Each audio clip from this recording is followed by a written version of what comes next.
Hello students, आज हम class 12 का चैप्टर नंबर 13 पढ़ेंगे, that is common size statements. ये इसका पार्ट 4 है। रिमेनिंग पार्ट के लिंक्स डिस्क्रिप्शन में गिवन है, आप वहां जाकर के देख सकते हैं। इस वीडियो का लर्निंग कॉन्सेप्ट है ए ट्रेंड परसेंटेज एनालिसिस। सबसे पहले हम ट्रेंड परसेंटेज एनालिसिस का मीनिंग देखते हैं। Trend percentages are very useful in making comparative study of the financial statement for a number of years. These indicates the direction of movement for a long time and help an analyst of financial statement to form an opinion as to whether favorable or unfavorable tendencies have developed. This helps in future forecast of various items. इसका मतलब है कि trend percentage का use आप financial statement में एक से ज़्यादा ईयर्स को साथ में कंपेयर करके उनकी स्टडी कर सकते हैं, या हम कह सकते हैं कि ट्रेंड परसेंटेज एनालिसिस की हेल्प से हम एक से ज़्यादा फाइनेंशियल स्टेटमेंट्स को एक साथ रख करके उनकी कंपैरेटिव स्टडी कर सकते हैं।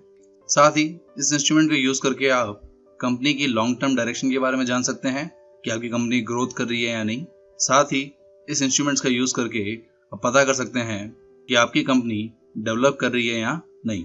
और इसके साथ साथ ट्रेंड परसेंटेज एनालिसिस का यूज फोरकास्ट करने के लिए भी किया जाता है, मतलब कंपनी इसका यूज करके अपनी फ्यूचर पॉलिसीज को भी बना सकती है।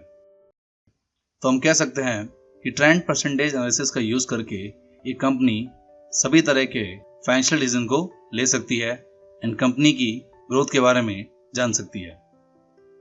नाउ हम ट्रेंड परसेंटेज एनालिसिस की हेल्प से ट्रेंड को कैलकुलेट करना सीखेंगे।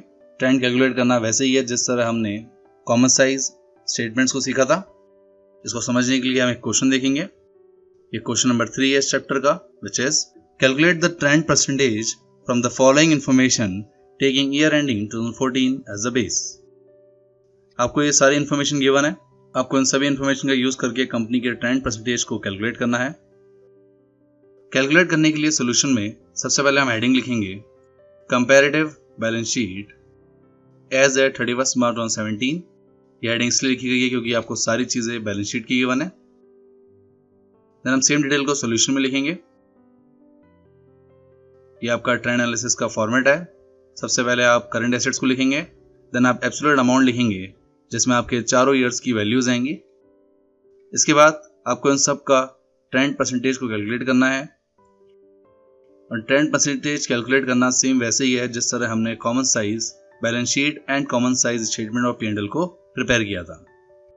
इसके अंदर हम सभी ईयर्स का ट्रेंड निकालेंगे। ट्रेंड को कैलकुलेट करने के लिए आपको क्वेश्चन में हिंट दे रखा है कि आपका जो बेस है वो 2014 है, तो इसका मतलब है कि आप 2014 के बेस की हेल्प से सभी ईयर्स के परसेंटेज को कैलकुलेट करेंगे, जिसे हम ट्रेंड परसेंटेज कहते हैं। सबसे पहले हम इन्वेंट्री का ट्रेंड परसेंटेज कैलकुलेट करेंगे। क्वेश्चन में आपको बेस ईयर गिवन है विच इज 2014। इसका मतलब है आप 2014 की वैल्यूज को सभी अदर ईयर की वैल्यूज से डिवाइड करके एंड 100 से मल्टीप्लाई करके परसेंटेज को कैलकुलेट करेंगे। साथ ही आपको याद रखना है कि जो आपका बेस ईयर होता है उसका परसेंटेज हमेशा 100 होगा। देन आपको 2014 के इन्वेंट्री को परसेंटेज में कन्वर्ट करना है। आपका वैल्यू गिवन है 1,25,000, तो आप 1,25,000 को डिवाइड करेंगे 1 लाख से एंड मल्टीप्लाई करेंगे 100 से, जिससे आपका परसेंटेज आएगा 125। इसी तरह सेम नेक्स्ट हम लेंगे 1,40,000, इसको भी आप डिवाइड करेंगे 1 लाख से एंड मल्टीप्लाई करेंगे 100 से, जिससे आपका परसेंटेज आएगा 140। एंड देन 2017 का इन्वेंट्री है 1,50,000, और 1,50,000 को डिवाइड करेंगे 1 लाख से एंड मल्टीप्लाई करेंगे 100 से, जिससे आपका परसेंटेज आएगा 150।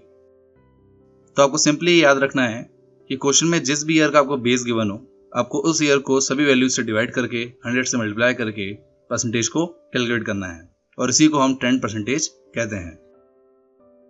सिमिलरली ट्रेड रिसीवेबल्स के अंदर भी हम 2014 को बेस लेंगे। आपका ट्रेड रिसीवेबल 2014 का है 50,000, तो आप सभी वैल्यूज को 50,000 से डिवाइड करेंगे और 100 से मल्टीप्लाई करेंगे। साथ ही आपको ये भी याद रखना है कि जो बेस ईयर होता है उसका परसेंटेज हमेशा 100 रहता है। तो सबसे पहले आप 2014 में 100 लिखेंगे, देन रिमेनिंग वैल्यूज को 50,000 से डिवाइड करके 100 से मल्टीप्लाई करेंगे, जिससे आपका परसेंटेज आएगा 120, 150 एंड 200। इसी तरह कैश एंड कैश इक्विवेलेंट के अंदर हम 10,000 को बेस लेंगे, यानी आप यहाँ 10,000 से सभी वैल्यूज को डिवाइड करेंगे, जिससे आपका परसेंटेज आएगा 100%, 150%, 250% एंड 200।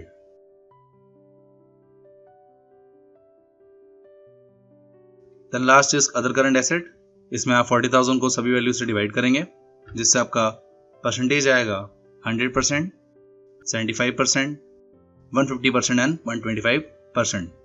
एंड देन लास्ट आपका है टोटल फिगर। इसके लिए भी आप सभी रिमेनिंग ईयर्स के फिगर्स को 2 लाख से डिवाइड करेंगे एंड 100 से मल्टीप्लाई करेंगे। ऐसा करने से आपका परसेंटेज आएगा 100%, 115%, 150% एंड 160%।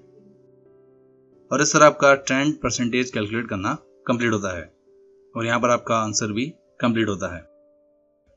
तो ट्रेंड परसेंटेज में सिंपली आपको याद रखना है कि आपको किस ईयर को बेस लेना है। अगर आपको ईयर का बेस गिवन है तो आपको उस ईयर के बेस से सभी वैल्यूज को डिवाइड करके परसेंटेज को कैलकुलेट करना है और इस तरह आपका ट्रेंड परसेंटेज एनालिसिस कंप्लीट होता है। So thank you guys for watching this video. अगर ये वीडियो अच्छा लगे तो लाइक कीजिए। For more videos subscribe my channel success seed. अब इस चैप्टर के नोट्स के लिए मुझे व्हाट्सएप पर कांटेक्ट कर सकते हैं। साथ ही आप मुझे फॉलो कर सकते हैं on Facebook and Instagram for questions, queries and updates के लिए,